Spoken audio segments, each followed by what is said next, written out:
Karşımda Profesör Doktor Köksal Yüce var. Efendim kendileri kulak burun boğaz uzmanı, aynı zamanda ağız yüz ve çene cerrahisi. Yan dal değil mi hocam bu? Evet hocam. Peki ağız yüz çene cerrahisi uzmanı olunca KBB'nin üzerine, kulak burun boğazın üzerine ne şeyi var, artıları var bu yan dalın? Şimdi kulak burun boğaz ihtisası, yani çok teşekkür ederim buradan girdiğimiz için de, çünkü çok büyük tartışma konusu bu.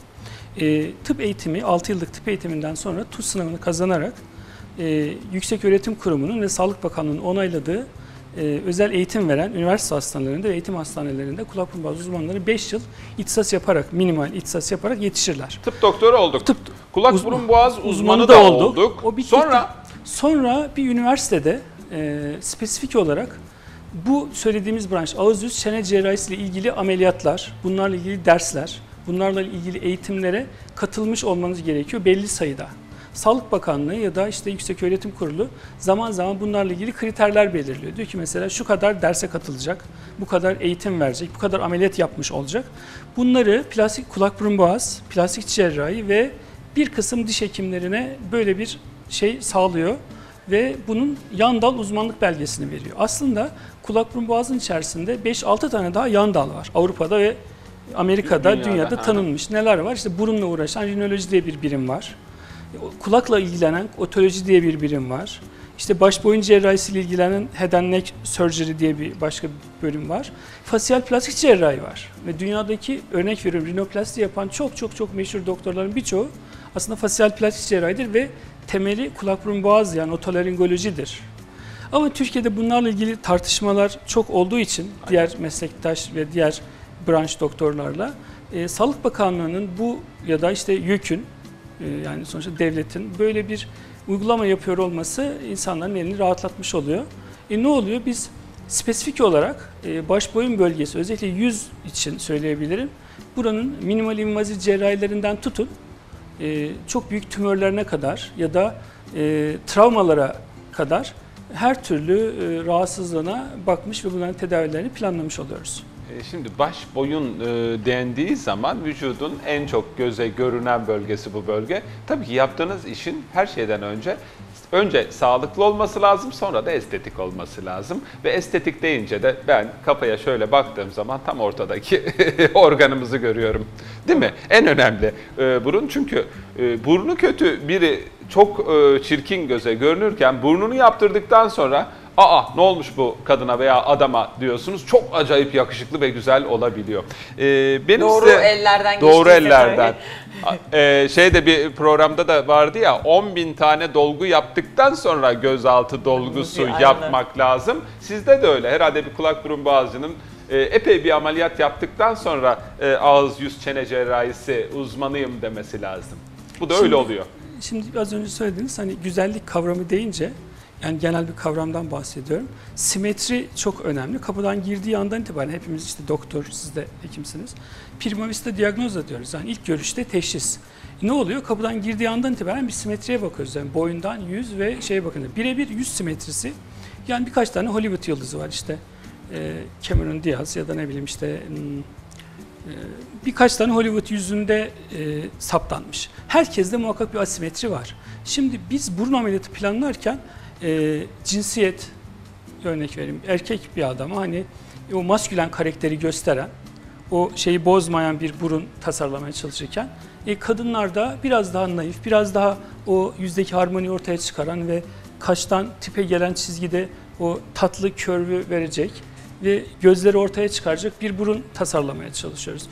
Bununla ilgili ameliyat öncesindeki görüşmeler, karşılıklı beklentiler aksi olmadıkça hani bazen ekstrem istekler olabiliyor. Yani hocam ben kaydırak gibi burun istiyorum diyen bir erkek hasta da olabilir. Hani kişisel bu şeydir, tecrübelerinizle yaptığınız, işte az önce sizin söylediğiniz dinamiklerinizle bunu yapıp yapamayacağınızı ameliyat öncesinde iki taraf birbirine hissettirir. Ve bunda hemfikir olduktan sonra yapılan ameliyatın başarısı gerçekten yüksektir. Çünkü beklentiler karşılanmıştır her iki taraf için. Yani yapan hekim için de hasta demiyorum da bu ameliyat olmak isteyen insanlar için söylüyorum. Aslında mantıklı geliyor. Yani hani normalde kulak burun boğaz konusunda bir zaten usta olduğunuz için hani onu yaparken de zaten en iyi şekilde yaparsınız diye düşünmek geliyor insanın aklına. Hani çok güzel göğüs yapıyormuş, bir doktor varmış, burnumu ona gidip yaptırayım gibi bir şey değil. Burnu çok iyi bilen, çok iyi tanıyan birisine yaptırmak çok daha mantıklı. Şimdi bunda herhalde. iddialıyım. Yani kulak burun boğaz olarak da içinde burun geçen bir ihtisas yapıyorum. Yani içinde burun geçiyor. Yani benim ihtisas yaptığım şeyin içinde burun diye bir kelime var. Şimdi burun olunca burun hem fonksiyonel hem estetik ve burnun etrafındaki diğer dokular. Neler bunlar? Sinüsler var. Bunun üzerine kaplayan cildimiz ve kaslarımız var. Fasyal ekspresyon kasları dediğimiz mimik kaslarımız var. Yani mimik kasları dediğimizde yüzümüzdeki çizgileri oluşturan işte nazolabiyaller, işte alındaki kaşlarımız, gözümüz etrafında tamamı yüz kaslarının kasılmasıyla oluşan şeyler. Bir takım yani hem karakterimizi gösteren hem de ne bileyim bizi yaşlı gösteren, daha güzel gösteren işte durumlar. Bu karakterleri ben kulak burun boğaz hekiminin ihtisas hayatı boyunca, yani 5 yıllık ihtisas hayatı boyunca birçok branşa göre çok daha fazla buna muhatap olduğunu, bununla ilgili eğitim aldığını, bununla ilgili seminer verdiğini, bununla ilgili ameliyatlara girdiğini düşünüyorum. Kişisel şeyim de bu yönde. Tabii ki her insan şey olmuyor. Yani farklı ilgi alanlarımız var. O mesela kanser cerrahisine yönelir kimisi. Sadece kanser yapar. Sadece otoloji, sadece kulak yapan çok başarılı hekimlerimiz var. Şimdi Türkiye'de estetik ameliyatların geldiği nokta, yani siz de bu işle uğraşan birisi olduğunuz için çok popüler şu anda. Yani estetik uygulamalar dünyada da tabii çok popüler. Türkiye'de de çok popüler. Ya böyle olunca bir şey oluyor. Bir rekabet. Ama bu rekabet ben pozitif olduğunu düşünüyorum. Çünkü ülkemiz hakikaten çok iyi bir noktaya geldi. Estetik ameliyatlar dendiğinde, Türkiye dendiğinde, ya ben bunun için çok iddialı konuşabilirim. Hakikaten çok muhteşem işler yapan arkadaşlarımız var. Sizin derneğiniz de tabii çok diğer hekimlere açık. Çünkü geçen sene ben sizin Sapanca'daki kongrenizde geldim, orada konuşmacıydım. Bu seneki Antalya'ya gelemedim ve sektörün bütün şeylerinden estetikle ilgilenen veya diğer branşlarla ilgilenen bütün derneklere ve doktorlara da kapılarınızı açıyorsunuz. Bunun için hem sizi hem de Kulak Burun Boğaz Derneği'ni takdir etmek gerekiyor bence. Şimdi ben kendi adıma yine üniversitede yıllarca öğretim üyeliği yaptım ve öğrenci yetiştirdik, asistan yetiştirdim. Öğrettiğimiz şey bir defa etik bir şey içerisinde. Önce hekim olacağız, önce etik kurallara uyacağız ve bununla ilgili değerleri ön planda bulunduracağız. Ben kulak burun boğaz hekimlerinin daha sıcak, daha pozitif, bu konularda daha paylaşmaya açık ve bilgiyi paylaşarak daha çoğalacağını düşünen bir topluluk olduğunu düşünüyorum ve bunu yaşayarak gördüm. Yani öğrenciliğimin ilk yıllarından beri çok büyük hocalarımızdan ne gördüysek onu yansıtmaya çalıştık. Bizden sonraki arkadaşlarımıza, genç arkadaşlarımıza. Siz de bunu şey yapmışsınız, gözlemlemişsiniz. Ne mutlu bize. Çok teşekkür ediyorum. Her zaman şeyde olabiliriz. Birlikte olabiliriz. Hocam şeyle ilgili soracağım. Burun ameliyatıyla ilgili size sormak istediğim şey var. Öncesinde nelere dikkat etmemiz lazım? Sonrasında nelere dikkat etmemiz lazım? Her kapıdan girene burun estetiği ya da burun ameliyatı yapıyor musunuz? Şimdi yine benim kişisel tercihim. Ben mümkün olduğunca ameliyat etmemeye çalışıyorum. Yani ameliyatın kendisi başlı başına bir yani komplikasyon gibi, çünkü doğal olan bir yapı var. Siz buna bir kesi yapıyorsunuz. Nereden yaparsanız yapın.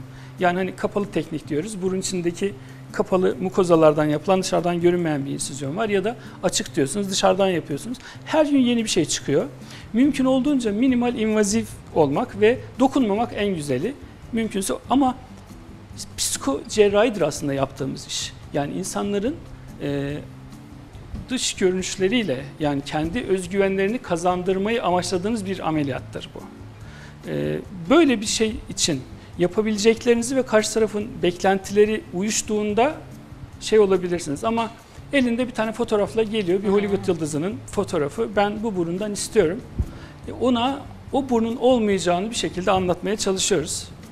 Bunu ikna edebilirsek tamam, ama ikna edemezsem de hani ya kusura bakmayın ben bu ameliyatın size yardımcı olamayacağım dediğim benim çok hastam var. Hastam demeyeyim, hani böyle bir... Danışanım değil. Danışan, yani sonuçta kapıdan giriyorsa doktor hastadır yani. Başka bir şey diyemem. Peki burun ameliyatında sizin etik olarak bağlı olduğunuz bir yaş sınırı var mı? Şimdi şöyle, yüz gelişiminden bahsettik. Yani 17 kızlar biraz daha erken, şimdi ergenlik bilmem ne olduğu için, hormonal ergenleşiyorlar. yapı biraz farklı olduğu için. Yani kızlarda 17 falan, erkeklerde 18 falan. Şunu genelde söyleriz. Boyun uzaması durduktan sonra, ayakkabılar küçülmemeye, yani pantolonlar kısalmamaya başladıktan sonra bu ameliyat yapılabilir. Fonksiyonel olan kısmı için söyleyebilirim. Fonksiyonel olan kısmında da yani bazı şeyleri lokal anesteziyle yapma durumunda olabilirsiniz. Buruna bir silikon tampon koyarsınız. Yani o aşamayı kaldırabilecek şeyde olması lazım. Genel olarak şunu söylüyorum ben. 17 yaş kemik gelişimi de oturmuşsa artık burun ameliyatı planlamakta sakınca yok. Erişkin yaş için de yani 45 yaşından 50 yaşından sonra cildin işte hani siz bunu yani ben çok doğru bir şeyle konuşuyorum, doğru bir hekimle konuşuyorum. Elastikiyet azalıyor. Örnek veriyorum, büyük bir burun var. Siz burnu biraz üstten ne bileyim hampını aldınız. Sarkan cilt var, cildin yerine oturması lazım. Bu biraz zaman alabiliyor. Kişisel alışkanlıklar, sigara, eşlik eden sekonder rahatsızlıklar, diyabet ya da işte başka rahatsızlıklar, kullanılan ilaçlar. Bunların hepsi şeyi etkilemeye başlıyor. Yani 45, 50, 55'ten sonra cerrahi müdahale yaparken bunların hepsini ayrı ayrı konuşmak lazım. Bu saydığım alışkanlıklarla, kriterlerle beraber ve mümkün olduğunca minimal invazif işler yapmak, doğal görüntüyü ve fizyolojiyi bozmamak lazım. Şartları zorlamadan yaptıracaksan 18 ile 40 yaşları arasında yaptır. Yaptırmayacaksan da daha 40-45'ten sonra 50, çok hani olabilir. ellemeyelim diyoruz. Şimdi şöyle oluyor bazen, yani kadın ya da erkek fark etmiyor. Bu bir trend, yükselen bir trend. Herkes şöyle istiyor, hocam dışarıdan ameliyat olduğu belli olmasın ama güzel olsun. Yani doğal olsun ama güzel olsun yani. Olur. Her iki taraf için. Ama yükselen bir trend. Ben çok mutluyum. Yani bu branşta olduğumdan, böyle bir şeyle uğraşmaktan, böyle bir şey, burada bunları konuşmaktan son derece mutluyum. Peki katıldığınız için teşekkür ederiz. teşekkür Bize ederim. ayrılan süre burada sona erdi Köksal Hocam. Çok keyifliydi. Çok Burun teşekkür hakkında ederim. verdiğiniz bilgiler için çok teşekkür ederiz. Programımız tüm hızıyla devam ediyor. Oturduğunuz yerden kalkmayın.